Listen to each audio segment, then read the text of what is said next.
muhindure gahunda n'ubundi Bibiliya bagiye kuzica ariko noneho basi nimugerageze kanya dusigaranye mubwirize ijambo ry'Imana muri zino Bibiliya n'ubundi batarazica.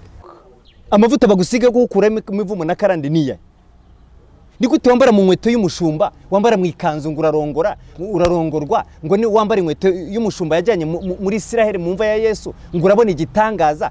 Ibi bitangaza ubundi igitangaza ni uratanga 100 ngo ukorerwe ikintu urumva utabanza ushyiremo igitambo, shyiramo Isaka Imana ikore ibi mwaretse ubuyobe. Igitambo kizima kera gishimwa n'Imana ni Kristo, nta kindi gitambo. Birasobanutse rero ko bishoboka ko wasonza Imana ikwemera, watunga ibya mirenge itakwemera. Wa kabiri no winote nkuko warubivuze ufita yawe barakwimika. Undi wa gatatu ari wa kabiri muri ya yindi nuko uba ufite amakaye yawe, ufite ibitabo nyuguti, wari inyuguti nyinshi, warangirije hehe amashuri. Undi wa gatatu nuko ubuzwi hejuru, ni wimikwa sibyo byose mbivuze bitatu. Ariko uyu w'Imana yagutoje barakurwanya, ni Imana ikwimitse niba bakwemera. Imana ije kugukoresha gukorera ibintu bine. Icya mbere nuko kweza, icya kabiri nuko guhindura izina, icya gatatu nuko kubwira iki guhamagariye, icya kane nuko kuguhereza ibyo bikoresho byo kujya gukoresha icyo yakubwiye guhamagariye. Kumenya Kristo rero, kwakira Kristo nuko banza kurekura ibyo wari ufite wahawe n'iki na Satani. Ariko ubundi wabuboshye ute? Karande yagufata ite uri muri Kristo Yesu? Ntibishoboka ntacyo. Yaje gusoza ageze mu cya 10. Ubwo yongeza aha rero ubwo amadini intambara yitivuka. Ageze ku cya 10 yavuze iki? Yaravuze ngo abantu badatanga icya 10 ngo biyimivumo yose bazagera gute? Bazayivuma. Hanyuma aza no kusoza yihanishije avuze ngo abantu badatanga icya 10 baba nta bugingo bafite. Ibi bintu urimo kubyumva? Yego. Umuntu udatanga icya 10 nta bugingo. Umuntu urya icya 10 barimo kurya ubugingo bwe. Icya 10 nago gihesha ubugingo. Icya 10 gikura inyatsi mu byawe. Ariko nibivuze ngo niba utanga icya 10 uzabona ibya mirenge. Gusa Imana ikurindira muri bya bindi ukajya ubona urunguka. Iyo uwo mwanya ugezeho gushyiraho iki giturisho ngo abantu batange. Haza munyamavuta cyangwa se mushumba gagara kuri iki kibo cyangwa se kuri iki giseke. Ushizemo amokora mu biganza ahita amuhanurira. Amuhanurira. Iyo mano urumva atari ingurano. Ni ingurano. Imana ivuga ari kutanze. Abantu biwa gusenga. Guhera ku wa mbere. Yego. Baba bari gusenga. Ariko kareba umusaruro wabiriwe mu nsengero ukabona bahinduka kuri tere ukawubura ariko mu rusengero ugaragara. Ni impamvu ni iyi. Abantu bicunge barebe uko ibintu bimeze. Hanyuma atazasanga afite undi mwuka ngo mushumba we ngo niwe ubimwemerera. Mushumba azatanga urwandiko rujya mu ijuru. Urwandiko rujya mu ijuru utangwa na Yesu. Ibintu abantu babyumve mu gihe insengero zitarafungwa amadini aya matorero tubarizwamo atarafungwa. Tujyeyo kuko tuzajyayo tuhahuguranire, tuzajyayo tuharira igaburo, tuzajyayo dushingirwe, tuzajyayo dukorerwe nabyo no kuduherekeza kuri wa munsi nyine umwuka waciyeho. Ariko insengero zinafunze gusenga tuzakomeza dusenge. Ntago isi izatubuza gusenga, izatubuza guterana ariko ntago izatubuza gusenga. Abantu bakizwa bashumba mu matorero ntago ushobora gushyiramo ituro ryo kubabarirwa ibyaha, naturo washyiramo ryo kuryo burinzi muvandimwe. Huse ko munaniwe kubivuga mukizifite nibamara kuzica muzabivuga kukuri muzongera kukuvuga. Gusenga everyday, gusenga buri munsi. Nusenga uzanesha, nunanigwa gusenga uzaneshwa. Senga. Hanyuma rero nigarukire kuri kakandi. Iyo babikora cyangwa se wabaga barimo kuranga uko ngugiye kuranga babaga bateguye umwanya w'igitaramo cyangwa se wa gahunda yo kuba ibyo bintu byakorwamo, hanyuma bo babyita igitaramo cyangwa se babaga bari mu gitaramo.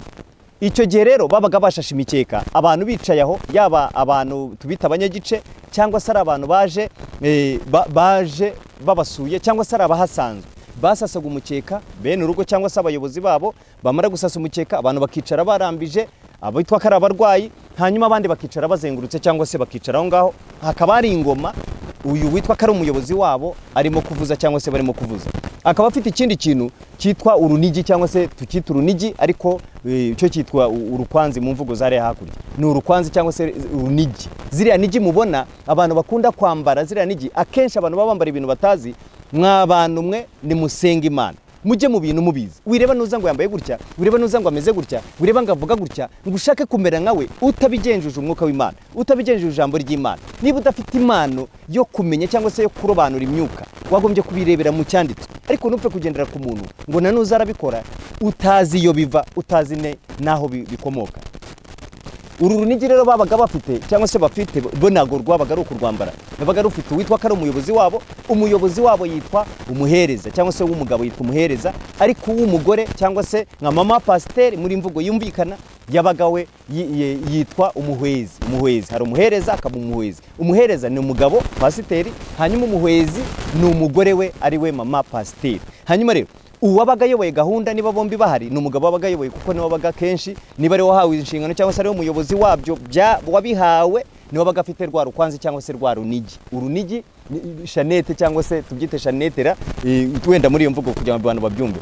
Hanyuma rero yabaga afite rwa runigi agenda kubita kuri ba bantu bicaye bitwa ko ari abarwayi, ubwo tubite nk'abanyagice, agafata rwa runigi akagenda kubita ku mitwe yabo avuga amagambo abahamagarira za mbaraga za zindi bo basenga. Noneho babaga babikora gutyo bo ntago bo babona ko ari bibi cyangwa se ntago babibona ububi bwabyo. Hanyuma iyo barimo kubikora barimo kubikora neza rwose, ubona ko nta kibazo, bari fiyeri, nta kibazo. Bahamagara abamarayika bo mu mayanja, bo mu misozi, bahamagara abamarayika bo kwanuza waboroje, wabahesheje ibyo, kuko uyu muntu wahawe ibi nawe ashobora kubihesha undi, cyangwa se ashobora koroza undi, cyangwa se ashobora kubyara undi. Urumva umupasiteri nk'uko ubona abapasiteri cyangwa se amatorero agenda avuka, pasiteri akaba yakwimika undi, nabo niko bagenda babikora. Hanyuma rero iyi myuka ya Nuza wayimuhaye ashobora kuyihamagara ati abamarayika banuza, abarangi bo kwanuza, abacwezi bo kwanuza, mbega bagahamagara basenga gutyo, bahamagara iyo myuka, ariko afite rwa runigi arimo kugenda kubita ku mitwe y'aba bantu.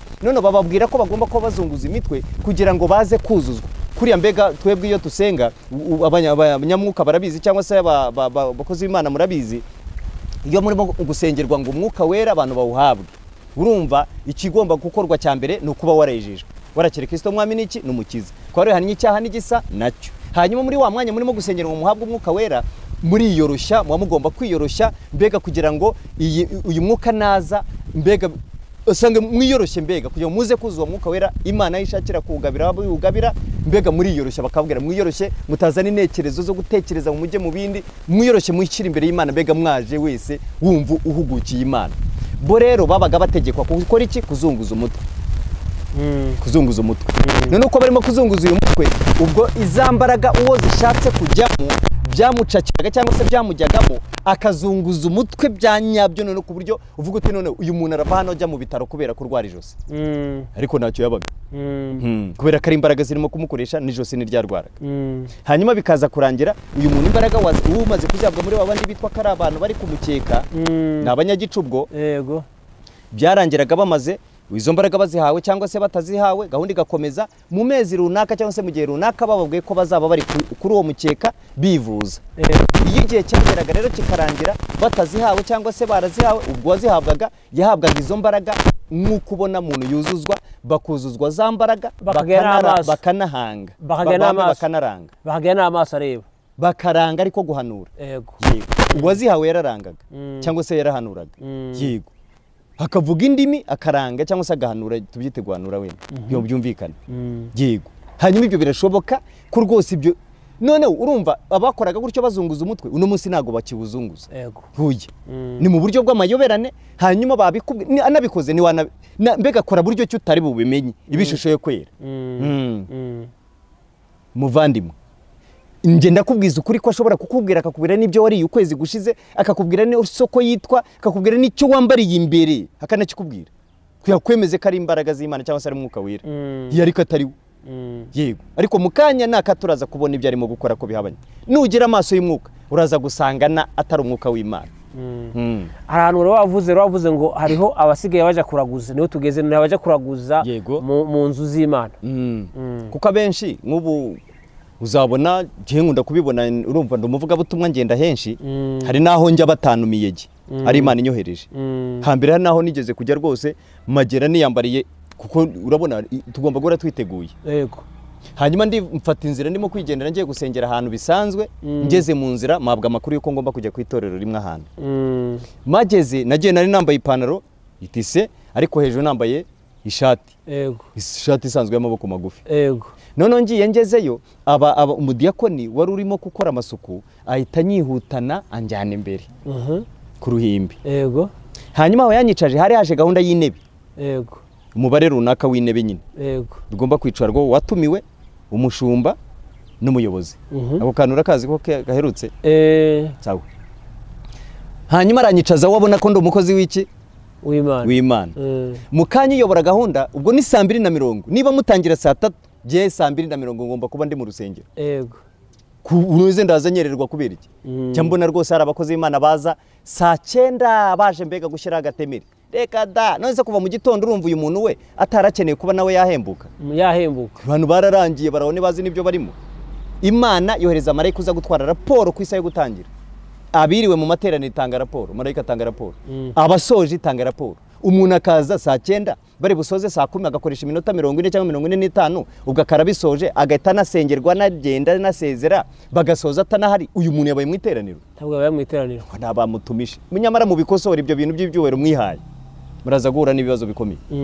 Mageze rero uko yakanyicaje wa hunde yaje muri saa 3 n'igice saa 4. Uyoboye gahunda. Yego. Ahageze urumva baririmbye babiyeranje n'ibiki byose ibyo byose n'abakozi b'Imana bari shapa aho ngo mutumishi bahari impano ziba zirimo gukora batanemerwa ku idini nyine ibyo urabyumvise. Hanyuma byaje kurangira uwaje ayoboye urumva yarambonye abona uwatumiwe siweje. Yego. Kuko ikigaragaza ko uri umukozi w'Imana n'iki? Ni karuvati. Ikindi? Ni koti. Cyangwa uze wanaparitse. Wanaparitse imodoka. Ufite konake zawe gutya. Cyangwa unagaragara kuri munini cyane. Unabyibushye. Reba nawe ndebera. Ibiryo nibiranyoboka nk'abandi. Reka babona n'amani kuri mu none n'igishati.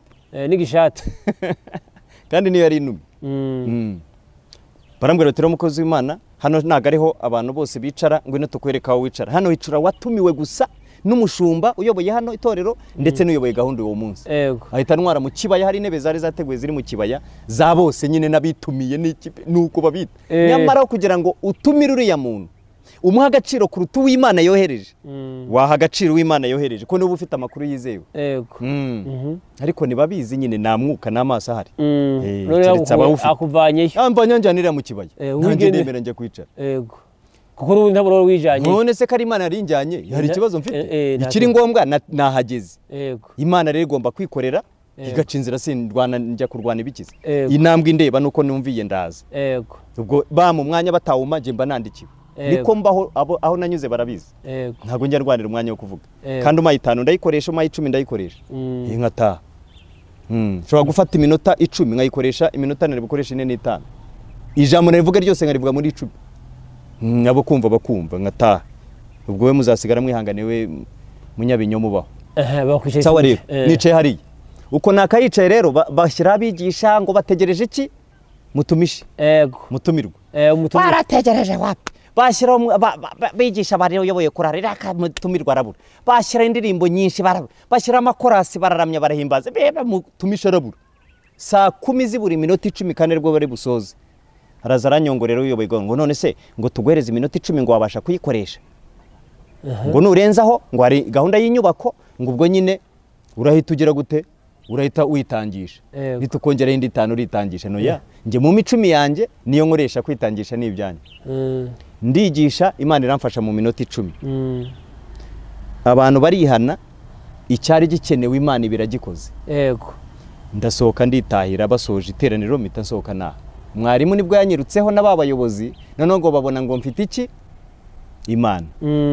Biriwe bahanura bakoze ibyahe byose babona n'Imana. Mvuze babona ko Imana igize gute inuyemo.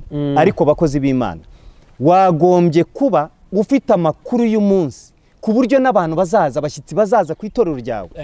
Banyamasengesho mwagombye kuba muri maso ku buryo abashyitsi bazabasura mwamuza baribo. Abatari ngombwa mukabaheza abari ngombwa mukabwira Imana ikabazana. None basigaye barebera umuntu ko atunze Imana ari uko aparitse ari uko afite ukwasa.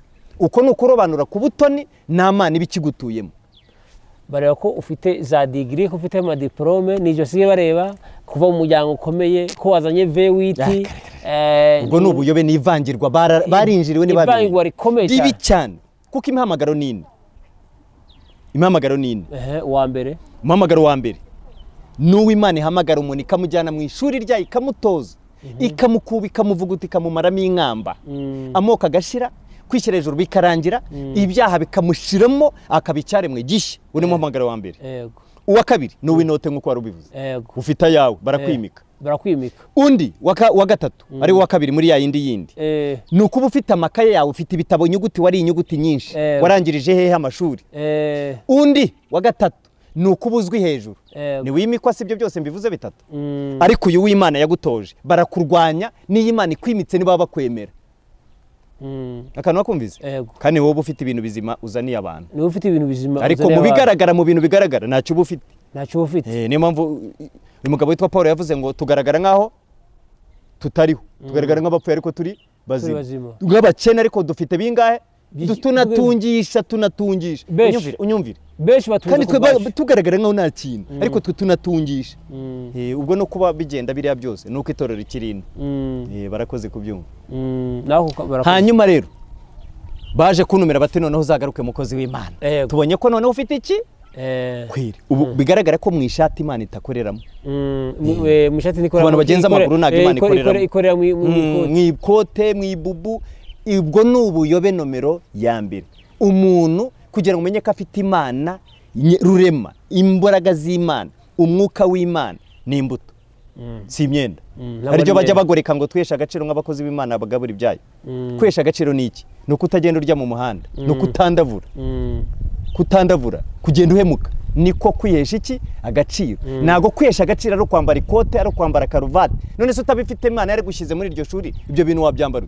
None se ubwo utabifite, ubwo biragaragara ko nta gaciro ufite. Ubwo bivuze rero ko abantu bambara neza, abantu bafite ayabo aribo bazajya mu ijuru, nka ya mirambo njya numva irimo kubeshya ngo umuntu w'umukene ntago azajya mu ijuru. Noneho muri iyi minsi asigaye bavuga ngo urumva ngo nta muntu ngo w'Imana ngo ashobora ngo gukena, ngo urumva ngo umuntu ngo muvandi, keretse abo ngabo bafashe ugashyira mu gitebo ukajya ugenda uhiruka ku musozi gusa. Ariko nibapfe ubanza ubamaremo utwo tuntu.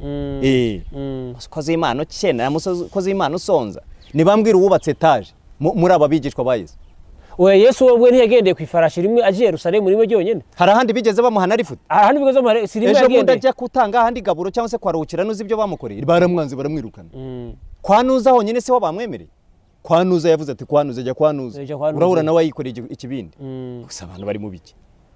None kandi barimo baravuga muri iyi minsi kubera abantu batagishaka Imana, batashaka gusenga, bati impamvu ubona tukenye, ati namakarande, ati barakuzinze, nubwo buyobe buhari muri iyi minsi mu gihe cyane. Simbyemera, icyo ni ikinyoma wongereho cyane. Umukozi w'Imana Imana yemera yasonza, yakena. Urabyumvise? Umukozi Imana yemera bagukubita amabusu. Imana ibyemera. Mukozi w'Imana wabura yo kwiyogoshesha, mukozi w'Imana inkweto zagupfumukiraho, ntago ishobora kugukoresha itakwigishije. Ibintu merutse kubivuga njya mbivugaho nyura. Imana ije kugukoresha gukorera ibintu bine. Icya mbere ni ukukweza, icya kabiri ni ukuguhindura izina, icya gatatu ni ukukubwira iki guhamagariye, icya kane ni ukuguhereza ibyo bikoresho byo kujya gukoresha icyo yakubwiye guhamagariye. None se kukweza no guhindura izina ukeka ko itagujyana mu ishyamba? Si byo ijya kukumariraho bya bindi byose se? Mu Filipi 3:7 byamuhindukiye iki? Igihombo. Ibyarindamo byahindutse iki? Igihombo. Kubwo utunzi butagira iki akagero ariko kumenya ndi Kristo. Kumenya Kristo rero, kwakira Kristo no kubanza kurekura ibyo wari ufite wahawe n'iki na Satani. Watunga ute Kristo kandi utunze n'ibya Satani? Pitubeshya ni ari kumunwa. Akantu wakumvise? Birasobanutse rero ko bishoboka ko wasonza Imana ikwemera, watunga ibya mirenge itakwemera.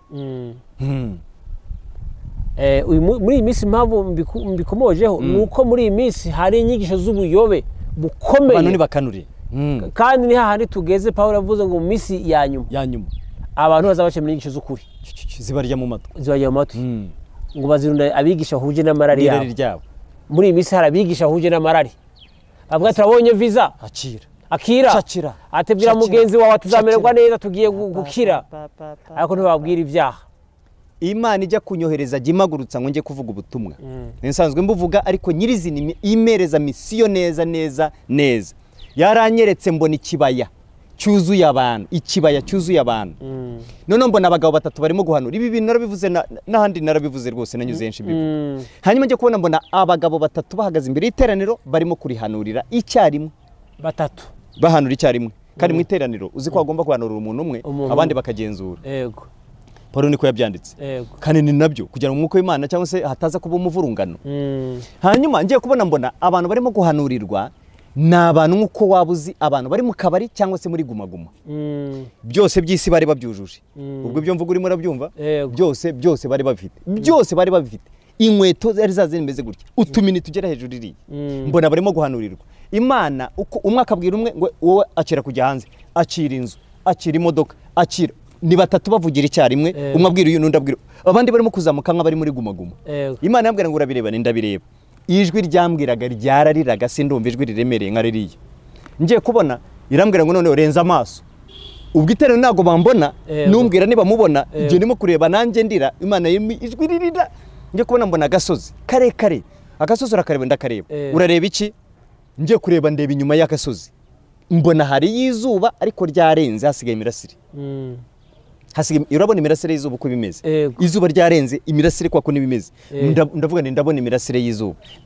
kuri ubona iriya mirasire rero kandi ukabona bari abantu barimo kubwirwa ngo ejo n'ejo bundi nkoze biriya nk'uko burimo kubona babibwirwa ihuta utanguranwe n'iriya mirasire umbwirira abantu banjye bave mu byaha kuko mbabajwe n'abantu banjye bagiye kurimbuka baze kutabwirwa ukuri ibyo babwirwa ejo n'ejo bundi ejo nahahari ntago izuba rizongera kurasa korona yari itaraza bari batarafunga insengero za zindi za mbere pani z'ubu ngubu za mbere za zindi zabaga mu byumba mu nzu nyine mu mazu habamo insengero bari batarabifunga nibwo ntabwo butumwa imijambo riba kwa Yobu 28 haravuga ngo maze bwira umuntu iti dore kubaho iteka nibwo bwenge kandi kuva mu byane ko kujuru nibwo yamaye iyo misiyo magurukana iryo jambo niryo nahawe hanyuma rero bavandimwe abantu badukurikiye barimo kutwumva ubu iryo vuga butumwa rihari barimo kubabwira ngo ejo ubimenye ko utazi umunsi uzagenda ntago uzi umunsi uzavina uzapfa hanyuma se n'upfu uzagenda ejo nahahari umunsi wawe n'uyu munsi iryo vuga butumwa cyangwa se ubwo butumwa burimo kubwirwa si ubutumwa ahubwo ni ikindi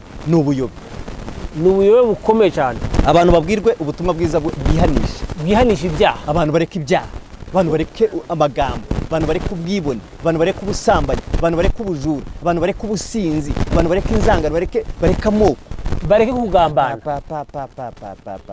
abantu barimo kwibeshya gusa ngo barimo kujya mu ijuru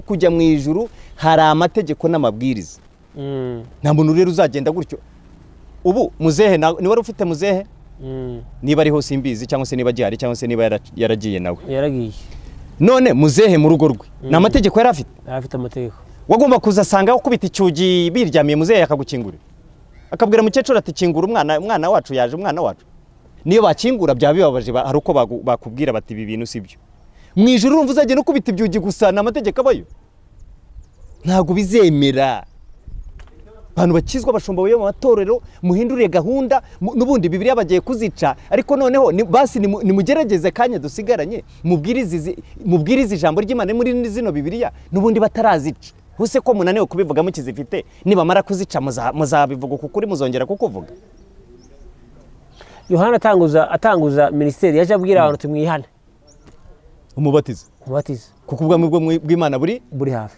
Yesu atangiza ivuga butumwa ijambo yatangije arisubiramo yavuze ati mwihane kuko ubwami bw'Imana buri hehe buri hafi yasubiramo iryo Yohana yavugaga none n'abazungu batuzaniye ubutumwa bakifite umuhamagaro baje batubwira ubutumwa ati mwihane kuko ubwami bw'Imana buri hehe buri hafi none se uyu munsi ariko bamaze kugwa abazungu bagasubira inyuma batangira kwigisha ibyo gukunda Isa atanguzaniye ubutumwa bita prosperity bw'ibitangaza bwo kubohoka si haho ariko ubundi wabuboshye ute karande yagufata ite uri muri Kristo Yesu ntibishoboka urwa kabiri pano cy'Abakorino ibice 5 umurongo wa 16 na 17 Yesu yaravuze ngo nicyo gituma uhereye none tutazagira dutekereza dukurikije amasekuruza nubwo ariko twatekerezaga Kristo ariko noneho nitukimutekereza dutyo umuntu iyo ari muri Kristo Yesu aba ari icyaremwe gishya kuko ibya kera babishize dore byose bindutse bishya mbwira uyu muntu wabaye icyaremwe gishya wamaze kugera muri Kristo Yesu nkuko mu Baroma 8 rimwe havugize aravuze ngo nukore none abari muri Kristo Yesu nateka bazacirwaho ni gute uyu muntu agifite karande kandi Kristo amutuyemo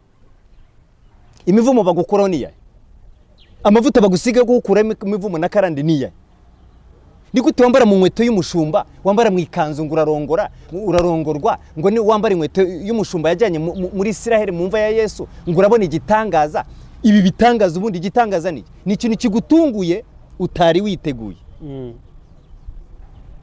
uratanga 100 ngo ukorerwe ikintu urumva utabanza ushyiremo igitambo shyiramo Isaka Imana ikore mwaretse ubuyobe. Igitambo kizima cyera gishimwa n'Imana ni Kristo, nta kindi gitambo. Ntabwo ushobora gushyiramo ituro ryo kubabarirwa ibyaha, nta turo washyiramo ryo kuryo burinzi muvandimwe. Ntajyo.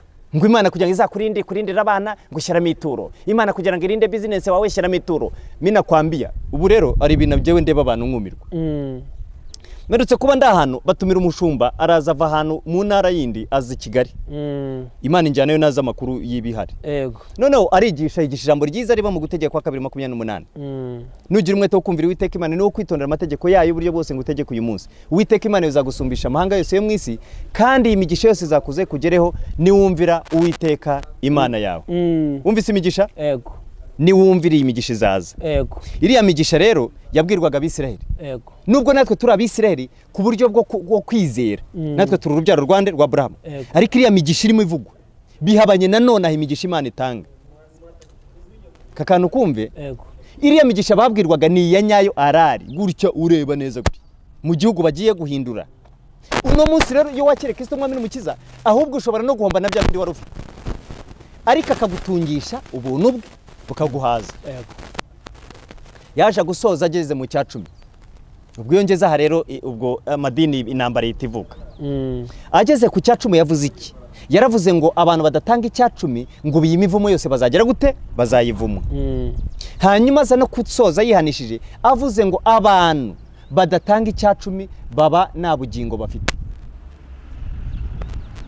Ibi bintu urimo kubyumva? Yego. Umuntu udatanga icya 10 nta bugingo. Umuntu urya icya 10 barimo kurya ubugingo bwe.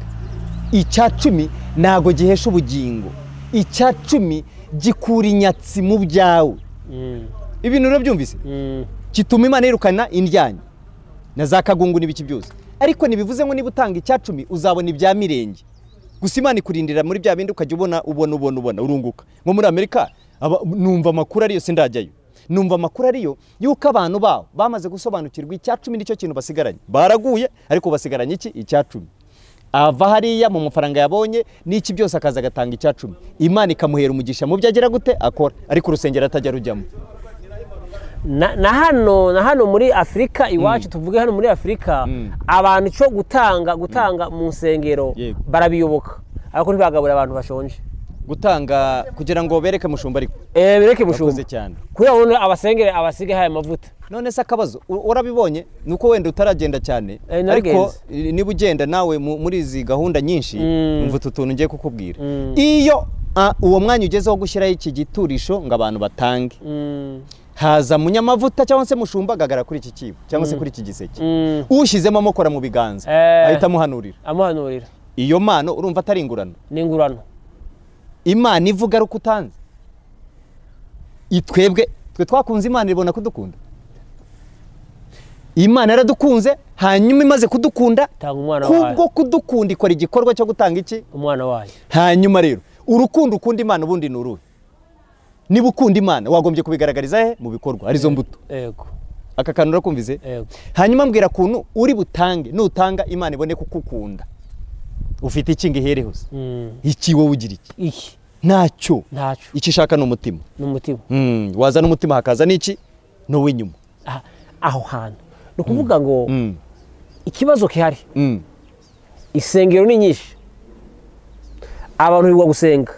Guhera ku wa mbere. Yego. Baba bari gusenga. Ariko ukareba umusaruro wabiriwe mu nsengero ukabona bahinduka kuri tere ukawubura ariko mu rusengero ugaragara. Ni impamvu niyi nuko ntabyo kujya bizima babona uko nukuri kuko bagombye kugaburira abantu bikenewe. Hari byubaka umubiri, ibitera imbaraga n'ibirwanya iki? Indwara. Noneho bo barya indimwe muri izi nsengero zadutse zino minsi cyangwa se ziriho nekuvuga izadutse bakumva ko tuvuge isengero za kino gihe zigihe cyanyuma turimo nyine shigiye turimo. Ariko ubundi abakozi b'Imana bazima bahereza abantu indyo yuzuye. Banza umenyesha umuntu icyaha, namara kwihana icyaha azatanga icya 10 azi icyakoze. Icya 10 kibarirwa mu mirimo izaca mu muriro igashya cyangwa se nishi cyangwa maturo. Naho nyine ituro ryo yerekana nabivuge neza ituro. Yego. Ituro niba ufite n'icyaha uzanarige nta mugisha waribonaho aho ryandikwa cyakwandikwa he? Baba bari mu biki? Yakwandikwa he? nyene umushumba yabibona ko watanze ariko naho si byandika byose navuze ushobora kubikora hano ku isi mushumba arakwemera gushyira kuba imbere n'ibiki byose ariko mu ijoro waraciwe none udafite icyo atura nk'aho mukecuru uretse gutura amasenge abiri bakaba baramutenze bamujugunyiriya kumbe yatuye n'ibyo yari burarire Yesu agahita amuvivura ati niwe utanze menshi urebe ko ni ibintu bihabanye byo kwa bose none ikintu kihari abantu basengera muri izi nsengero birugwa muri ibi bintu byo guhanura n'ibindi ikizabikwereka ntago bahinduka ariko muvande wambwira ute ko umuntu ahera ku itariki ya mbere ahindura uruhu aza hagomba kujya guhindurira umusatsi amaherena agezweho ibiki byose na fondoti n'ibiki byose make-up igezweho n'ibiki byose ibi byose agahora abizi ariko akayoberwa iterambere ryo mu mwuka cyangwa se impinduka zaje ku isi bose ashaka ko bahindura kuki yaziyoberwa niba afite umwuka w'Imana ni gute ubundi reka turisome fata iyo Bibiliya yawe tutaza kuvuga ibintu by'amagambo ndabiza abantu tuba duhagaze imbere na abantu bafite ubwenge ariko ubwenge nabwo buri mu bice bine sibyo twageze mu Rwambere rw'Abakorino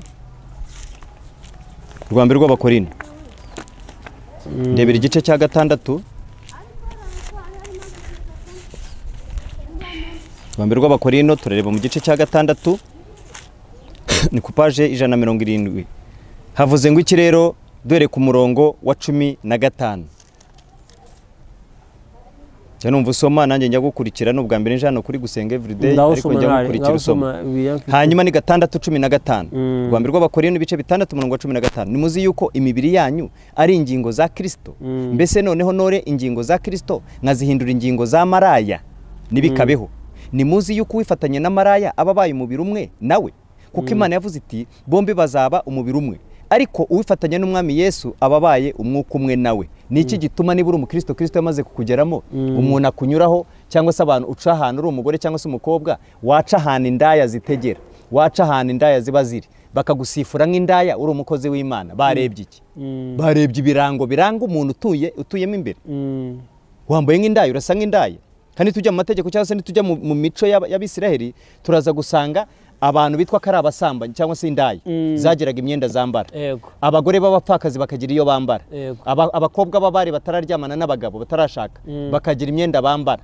abantu basaba cyangwa se babandi basaba ku muhanda nkuriya kwa Mariko 10:46 uriya musezi w'impumyi umuhungu wa Timayo wumvise bari Timayo yari afite umwenda bivuze ngo abasaba muri Isirayeli bagira umwenda bambara abatambyi bagira imyenda bambara niba twebwe turi abatambyi b'Imana cyangwa se ubwoko bw'Imana niki gituma wambara nk'indaya kuki gituma bakwiteranya n'ibisambo ubuse wahindutse habaye akantu hano mu Migina hariho ngo hari hoteli hari ngo haragiye kuberaho ubukwe ariko ubukwe bwarabugiye kuhabera bari ibintu by'aya macaci none hari umudiyakoni yaraje gutegura yaraje muri protocole yo gutegura gahunda y'ubukwe gahunda y'ubukwe ariko bari babwiye wa security bati uyu munsi agiye kuberaho ubukwe hano mwirukane za ndaya ziza gutegera hano none wa mudiyakoni aza kuza yambaye nk'iby'indaya bavuga ati uyu munsi ntibatega turakwirukanye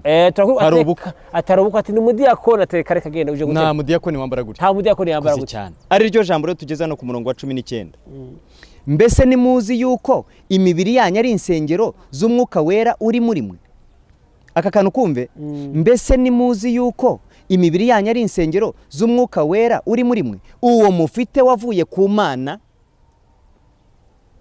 aho nsoreje urumvise niba imibiri yanyu ari insengero z'umwuka wera w'Imana uri muri mwe uwo mufite muvuga uwo mwuka turabizi ko muhanura turabizi ko murondora turabizi uwo mufite wavuye ku Mana uwo mwuka wavuye ku Mana dore ngiri dore ikibazo kiriho uwo ufite ni ukubwira ngo genda wambara ubusa ni wikwize hindura umubiri wawe hanyuma rero 20 wavuye ku Mana kandi ni muri abanyu ngo mwijenge 20 kuko mwaguzwe igiciro nuko rero mutuma imibiri yanyu himbaza Imana bavuza imitima ko bavuga ngo agakiza kari mu mutima birwa bababeshya bibeshya nabo ibyo mu mutima bireba Imana twe tureba inyuma tureba inyuma kuki usa n'indaya kubera ko uru n'urusengero ubu ni hari ibirango muvandimwe none usomera Luka 17 umurongo wa mbere 17 somera Luka 17 umurongo nta cyabuze bisitaza kuza si iryo se niryo kubizana azabona kubera kuzana ibisitazo byo gutega none kandi hari abagabo boroshye umutima ubutera nk'agasereba nyakireba mu ntege gusa ubwo se urumva utari umusambanyi utera gusambana na benshi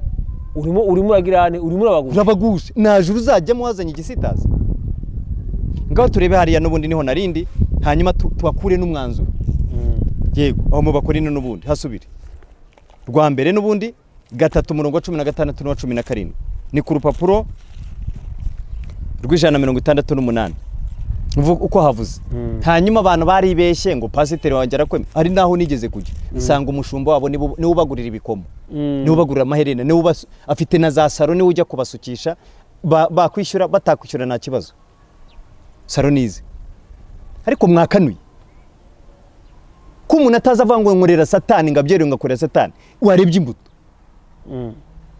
niba ibintu bidahura n'ijambo ry'Imana wahunze uri mu biki noneho abantu barimo bashukishwa n'iki n'ibintu kubera umuntu aguhaye ibintu ukavuga ngo uyu muntu ngo n'umubyeyi ngo n'umukozi w'Imana arimo arakutwara ubugingo arajya kutwara gahino ariko se umuntu aguha ibintu ntakubwiye ati reka ibyaha uzarimbuka Yesu yaravuze ngo byakumarira iki gutunga iby'isi byose ni wakaho ubugingo bwawe iki ingwate cyakumarira iki nibaguha iby'isi ariko ukazarimbuka cyakumarira iki ko abantu bagiye kurimbuka Paulo keretse kuvuga ati twebwe niyo mpamvu tutakireba kubiboneka iboneka n'iby'igihe gito ibitaboneka n'ibyiki n'ibyiteka ryose niyo mpamvu nubwo umubiri wacu w'inyuma wasaza ubuse gusaza wumvise icyo bivuze birashoboka ko wamera nabi ukabura y'amavuta y'ibiki byose ariko umuntu w'imbere ariho rahinduka mushya none barita ku w'inyuma w'imbere yarapfuye kera umva uko ijambo rivuze rero abantu barimo gutsemba uw'inyuma rwa mbere rw'abakorino 3:16 na 17 ni muzi yuko muri urusengero rw'Imana kandi ko umwuka w'Imana aba muri mwe umuntu utsemba urusengero rw'Imana Imana izamutsemba kuko urusengero rw'Imana ari urwera kandi urwo rusengero nimwe sibo rusengero sitwe rusengero none se ko Imana yashyizeho ibirango igashyiraho bya bindi byose igashyiraho bya bindi byose uko yabigenje uko yakugenje ijwiri irende byose uko yabikoze ko ibizi izi nzara ko yaziguhaye ko izizi ko wabihinduye uzakirwa nande ujya mu ijuru basigaye batera inzara warababonye ntashobora no kwishima uwo ntibashobora gusasa n'igitanda nta kintu yakora basigaye bitera inzara nk'izakagoma niyanishima kwishima nibishoboka hoya agera gutya none uzarebe niyo yagize iki mbega agize nk'iyo wigishije mosiyo ngo yageze mosiyo cyangwa se bagize gahunda yo kuba yagira nk'akantu kagwa mu jisho amarira akamanuka nagashobora kwihanagura nka kuriya twe twihanagura gutya reka ahita agira gutya kugira ngo atica gahunda y'ibyo yisize iyo akuye hano ubona ari nyamabara hari ibara ribaha hari iribaha hari iribaha hari ubundi abantu bamubiki uzi ko ziriya nzara Nebukadineza yazibonye ari mu ishamba kubera Imana yazihawe kubera igihano Imana turengere abantu babuze ubwenge barishira mu bihano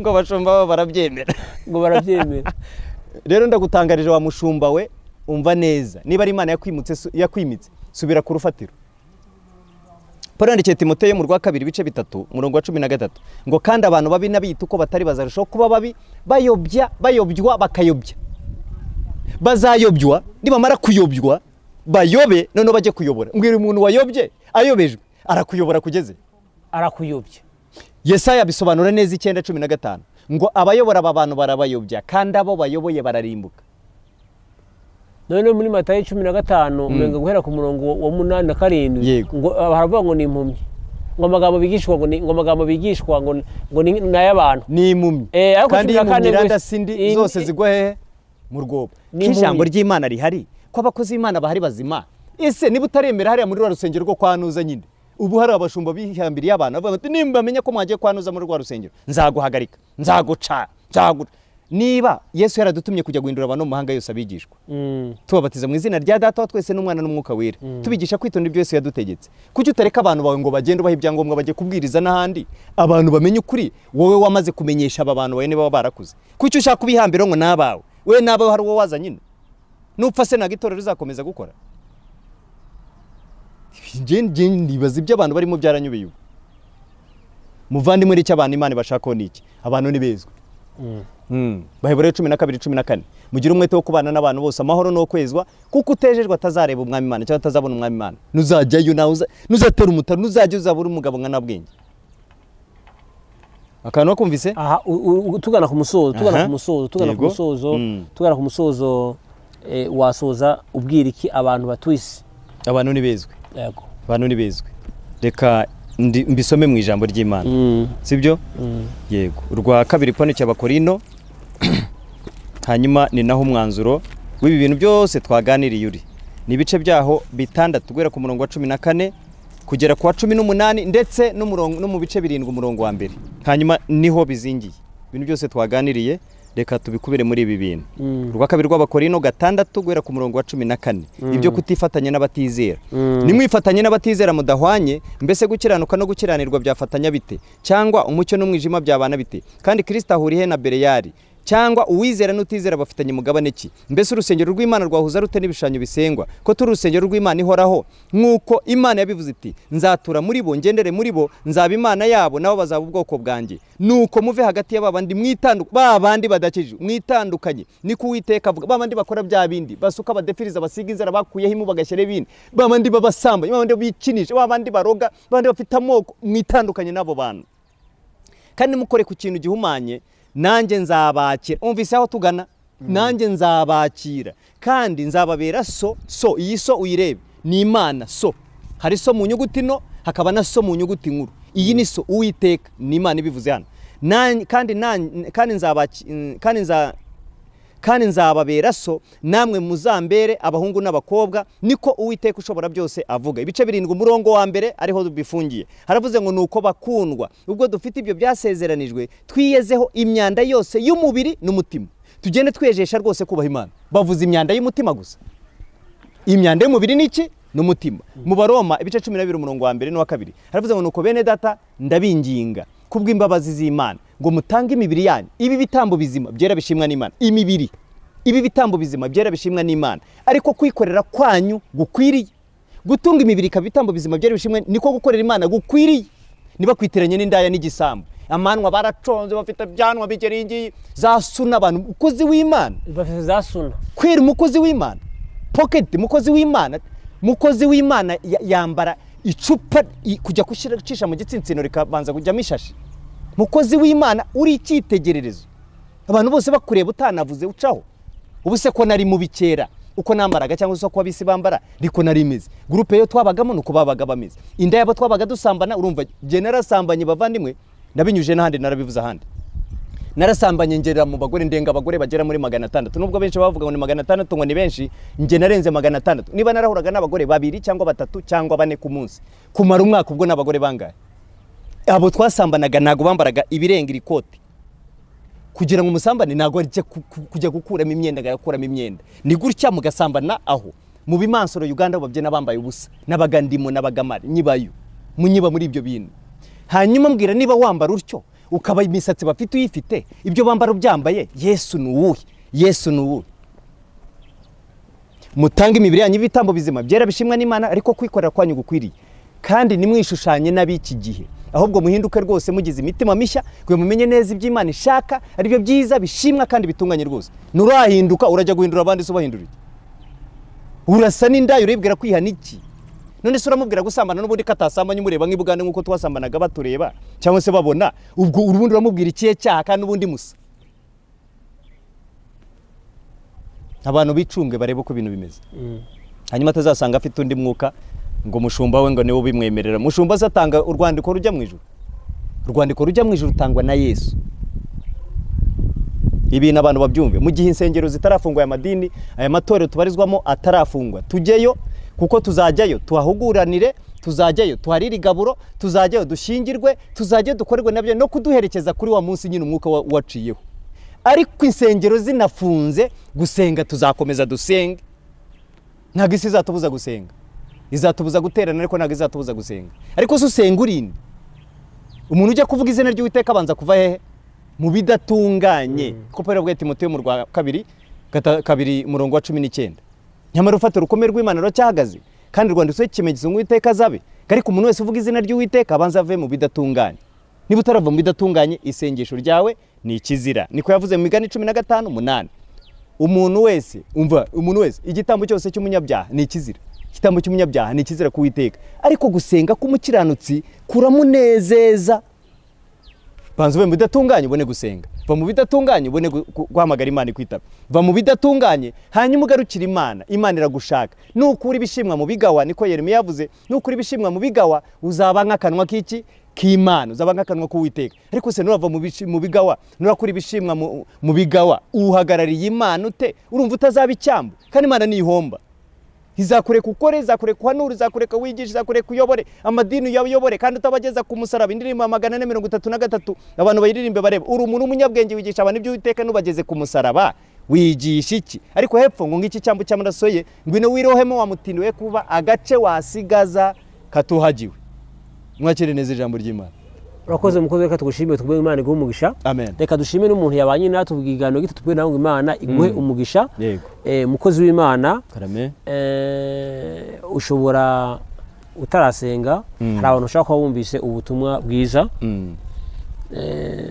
bashobora kuba bagize ishifuzo bati turatsinzwe hano hantu. Yego. Wabasengera hanyuma ukanatanga na adresse wakwifuza kuvugana nawe, washaka kugisha inama, uraza gutanga adresse, nimero bakubonaho. Mukazi. Yego, nomero zanjye za telefone ni 0788 25 20 0788 25 20. Ibaruye kuri Rusine Emmanuel, iba no kuri WhatsApp. Tigo uhindura 8 ubanza gusa. Hanyuma nkagera na channel YouTube channel nyuza ijambo ry'Imana yitwa Kubaho Uwiteka, Kubaho Uwiteka nibwo bwenge TV, Kubaho Uwiteka nibwo bwenge TV. Hanyuma ugiyeho hari ijambo ry'Imana, hari we n'ubuhamya, mugajeho namwe mukandeho, baje bakandeho subscribe. Yego. Kandi rwose turashimira n'abadukurikira, turashimira na Gusenga Everyday, inshuti zanyu zo gusenga, ubu nanjye babaye inshuti zanjye. Yego. Nanjye mbaye inshuti yanyu. Hanyuma rero mujyemo musangize abandi, gahunda zose zigende neza. Yego. Reka tusengerere abo bantu. Wumvise ari ubwa mbere cyangwa se utaruzi uko ibintu bimeze, waduhamagara tukakugira n'inama, kandi musanzwe mubikora, mukomeze mubikore neza. Nago tuje guhangana n'amadini, ahubwo tuje kugira ngo tubwire abantu kuri, abantu bihane, bave mu mwijima bajye mu mucyo, Imana ibagirire neza. Imana yacu Mana ikomeye, uri mwiza kandi ubere mwiza abagutegereza bose. Uriya mwana w'ikirara yarakugarukiye, akugarukiye cyangwa se agarutse isarabaga ndetse amwambika n'ikanzu yera. Nyemerera Mana, twamenye ko nta kindi cyaduhesha kuba bakiranutse keretse amaraso ya Yesu. Nyemerera rero weze umuntu wese wumvise ijambo ryawe agatsindwa n'urubanza, wiyumvise icyaha cy'umubiri ndetse n'icy'umutima, umweze kandi umutunganye, umukuru urubanza. Amazina yasibwe mu gitabo cyo kurimbuka, yandikwe mu gitabo cy'ubugingo. Mwambika imyambaro yera ariyo mirimo yabera, umushoboze kwera imbuto zikwiriye abihane, kandi abatagendaga neza ubahe kugenda neza, abashumba bayoboye ubaha imbaraga n'amavuta, kandi ubaha ubwenge mvajuru nk'uko wabubahaye, komeza ubatyaze kugira ngo babashe guhagarara mu kuri kw'ijambo ryawe. Iyi cyane ndayisengeye kugira ngo Mwami ukomeze uzana abantu bazima, kandi ibe umuyoboro muzima ucishwaho ibyo guhindura abantu kugira ngo nabo bazabihindure. Urakoze, tanga umugisha ku muntu wese, kandi ukize indwara kuri mu wese, ikibazo cyari kiri ku muntu wese abazadoro, utabara abantu bawe barengere kuri Imana ishobora byose. Ndagushimiye kubyumvise, kandi byose ubikoze mu izina rya Kristo Yesu. Amen. Amen. Reka tugushimire ku Imana iguhe umugisha. Amen. Reka dusabe umuntu kurikira gusenga Evi cyangwa inshuti zacu za gusenga Evi, tubafasaba kiganiro kugisharinga cyangwa kugiparita cyangwa kubwihereza inshuti yawe mu magurupe, uzadufashije kwamamaza ubutumwa bwiza. Kiganiro aho butaha. Shalom shalom. Gusenga everyday, gusenga buri munsi. Nusenga uzanesha, nunanigwa gusenga uzaneshwa. Senga.